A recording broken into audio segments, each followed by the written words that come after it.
So today we're going to be studying in my book called Jesus Starts His Third Year of Ministry, which of course would be year 29 AD. And we have gone through most of these chapters. We are now on chapter 9, Blindness Comes in Many Forms.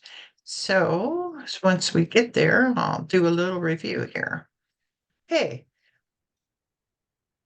This book started with the mission of the 12. The 12 apostles go out on their first missionary journey. While they're gone, we have in chapter 2, which tells us about the death of John the Baptist. Then in chapter 3, Jesus hears about the death of John, and the 12 apostles come back from their missionary journey. Both Jesus and his disciples need rest, but they don't get it. They sail to a remote area near Bethsaida, but the crowds follow them along the shore. And then we have the story of the feeding of the 5,000 in the remote area near Bethsaida. That evening, Jesus sends the disciples back across in the boat while he goes up on the mountain to pray. In the middle of the night, Jesus walks to them on water. After realizing that it was Jesus and not a ghost, Peter asks if he too can walk on water. Jesus allows him, and Peter is able to until he takes his eyes off Jesus and sees the waves of the sea. Jesus helps him out of the water, and once in the boats arrive in Gennesaret. The crowd at the feeding of the 5,000 look for Jesus and find him near Capernaum. They're trying to push Jesus into becoming the Messiah they want instead of the Messiah he is. Trying to slow down this unruly crowd, Jesus starts traveling through Gentile areas. First, he and his disciples travel up to Tyre and Sidon, where he heals a demon-possessed daughter of a woman, and then he travels down to Decapolis, which is on the eastern side of the Sea of Galilee, where he heals a blind and mute man. He travels then to the area around Hippos, near where he has healed the man who had been possessed with a legion of demons. And again, he and his disciples feed a large group, this time of Gentiles. This is called the feeding of the 4,000 because there's 4,000 men here, aside from women and children. After this, he and his disciples travel across the sea to Magdalene, and that's where we are in chapter 9. So let's see what happens. The Pharisees and Sadducees came to Jesus and tested him by asking him to show them a sign from heaven. All right. A Pharisee is a member of the Jewish sect, distinguished by strict observance of the traditional and written law, and commonly held to have pretensions to superior sanctity. A Sadducee was also a member of a Jewish sect or party at the time of Jesus, but they denied the resurrection of the dead, the existence of spirits, and denied the obligation of oral tradition, emphasizing acceptance of the written law alone. Both comprised the ruling class of Israel. Both were on the Jewish council or Sanhedrin. Usually they opposed each other, but in this passage, both groups are unified against Christ. They're kind of like the Democrats and Republicans of the day. Yeah, perfect. Who came to see Jesus? Pharisees and Sadducees. Right. How are the Pharisees and Sadducees similar? Both are unified against Jesus.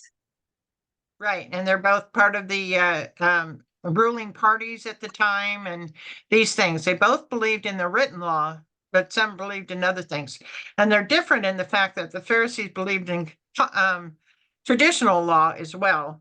Sadducees did not believe in the resurrection of the dead. I know you've heard the joke about they didn't believe in the resurrection of the dead, so they're sad, you see. Anyway. Oh, got it. I know. It's an old joke. That's good. And what did they ask Jesus for? Oh, you skipped one. Oh, how are the Pharisees and Sadducees different? Well, just exactly what you said. The Sadducees denied the resurrection of the dead, existence of spirits, and Pharisees by strict observance of law.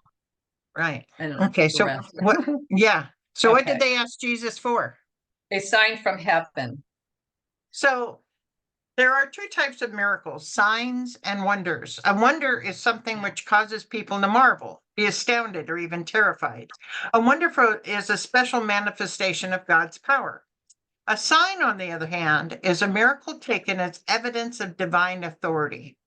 The Pharisees and Sadducees wanted a sign from heaven, lightning, a voice from the sky, fire from heaven, etc., that Jesus was indeed the Messiah. They wanted him to show them, give him proof that he's the Messiah through a sign from heaven. That's what I'd like to see. Let's verify for sure.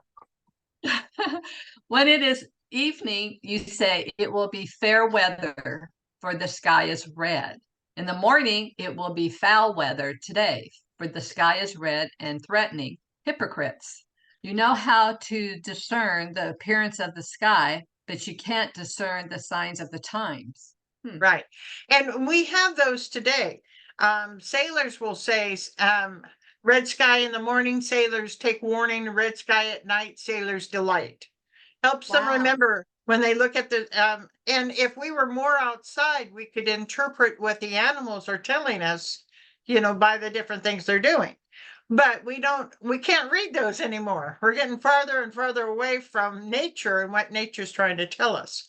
In that day, though, they were familiar enough with the weather to realize when the sky is red, there's going to be foul weather. This was their forecast. It's probably better than our weathermen today. Yeah. So they could read those signs, but they could not read the signs of the times. And yet, he was saying a hypocrite, because they're supposed to be well versed in the scriptures. They're supposed to be able to know the scriptures backward and forward. They should see the signs of the times that he's, that relates to him. He shouldn't have to prove it to him again.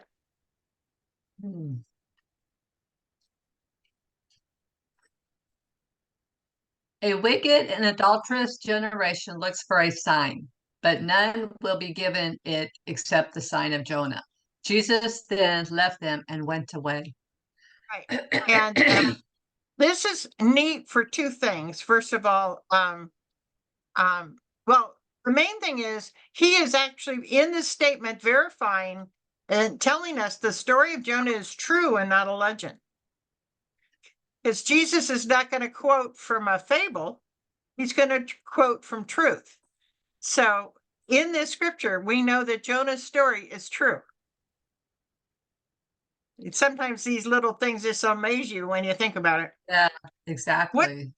What sign did Jesus say the Pharisees and Sadducees seem to be interpreting correctly? The weather. Right. So, based on Jesus's statement, do you think Jesus believes it should be just as easy to read the sign of the times as the weather? Yes. Yeah.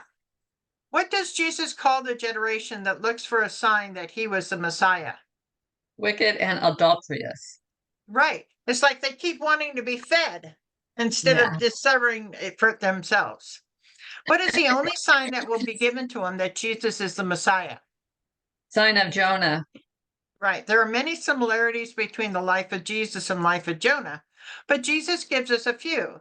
Below we have two scriptures. What does Jesus say are the two similarities? Go ahead and read those two. For as Jonah was 3 days and 3 nights in the belly of a huge fish, so the Son of Man will be 3 days and 3 nights in the heart of the earth. For as Jonah was a sign to the Ninevites. Ninevites, so also will the Son of Man be to this generation. Right. And so just a side note here, Matthew 12:40, he says in the belly of a big fish. So we also know through Jesus's words here was not a whale. He says a big fish. It's a fish that had no name, as a big fish. So it's just interesting that what proofs we can get from Jesus's own words. So what does Jesus say are the two similarities? Jonah was 3 days and 3 nights in the belly of a fish, and the Son of Man was 3 days, 2 nights in the heart of the earth. Right. And Jonah was a sign, and so will the Son of Man be a sign to this current generation too. Yeah. Okay. When they went across the lake, the disciples forgot to take bread. Be careful, Jesus said to them. Be on your guard against the leaven of the Pharisees and Sadducees. They discussed this among themselves and said, it is because we didn't bring any bread. Sometimes you look at the apostles and disciples and remember, think, well, how dumb could they be? But on the other hand, they're probably we would probably be just the same way, you know?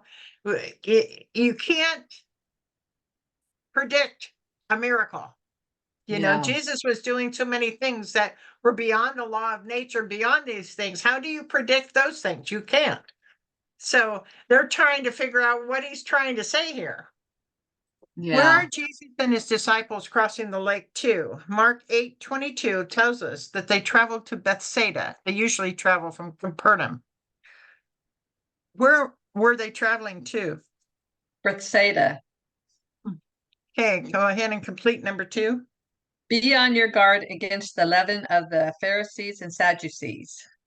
Leaven is another name for yeast. It's used in bread to make it rise.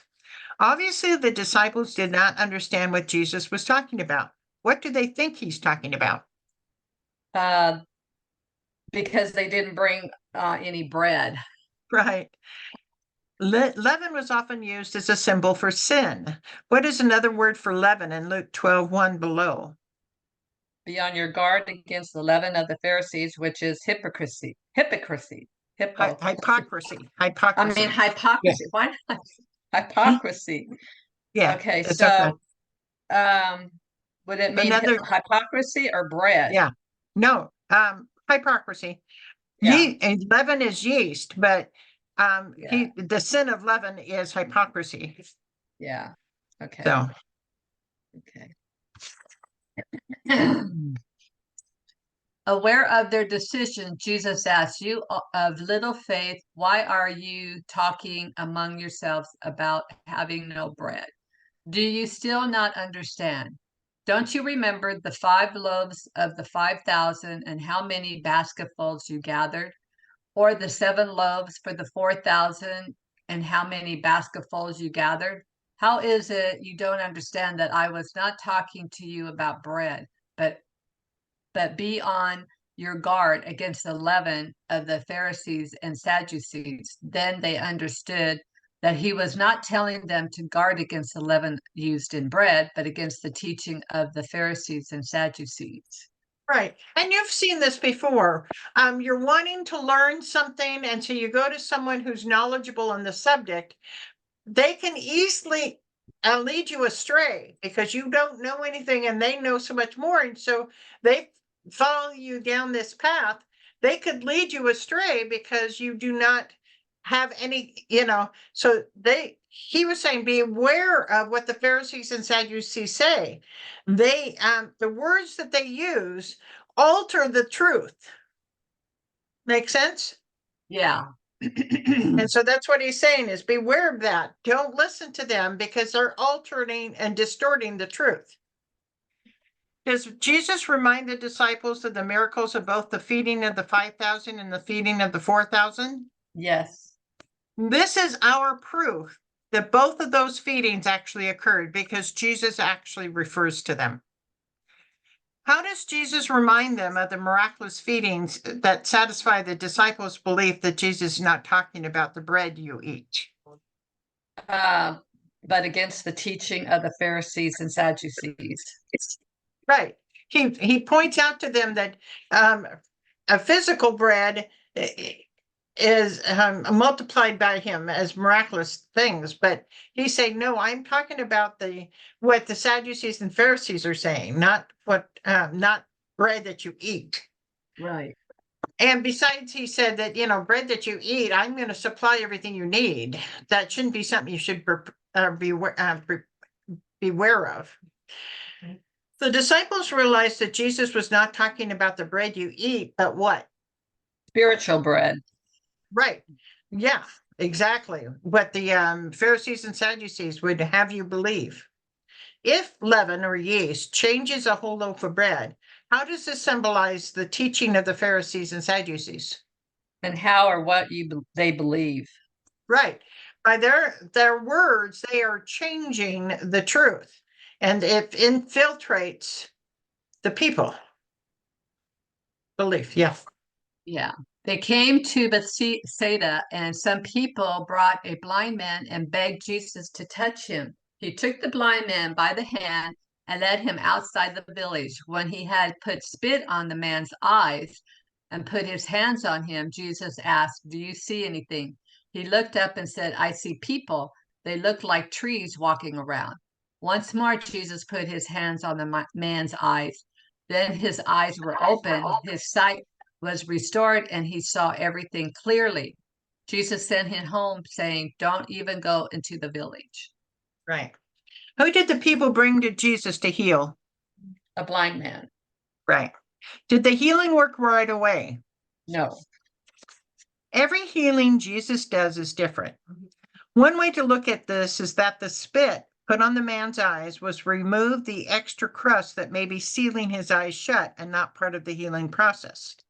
Another way to look at this healing was symbolic of how the disciples see and understand about Jesus. At first dimly, then with more time with Jesus, they see clearly. One Bible scholar felt that the reason every healing is different was so that the believers would not think that healing was the procedure used, but in the man Jesus himself. Another way of looking this, what I was thinking when we were reading it, was the man may not have had a full enough faith that Jesus could do it, but as he started seeing, his faith started growing. So it was a development of his faith as well, possibly. Oh, Make they sense? came. Oh, yeah. I already read that. Yes. Right. Okay. So 3 across. Jesus said, "Be on your guard against the Leaven. Pharisees and Sadducees." Number 5, the only given to this wicked generation is the sign of, Jonah. yeah, the only sign given. 7, what is another name for the Jewish ruling council? Sanhedrin. How do you Right, say it? right. No, you're right. 8, if it's evening and the sky is red, then it will be Fair weather.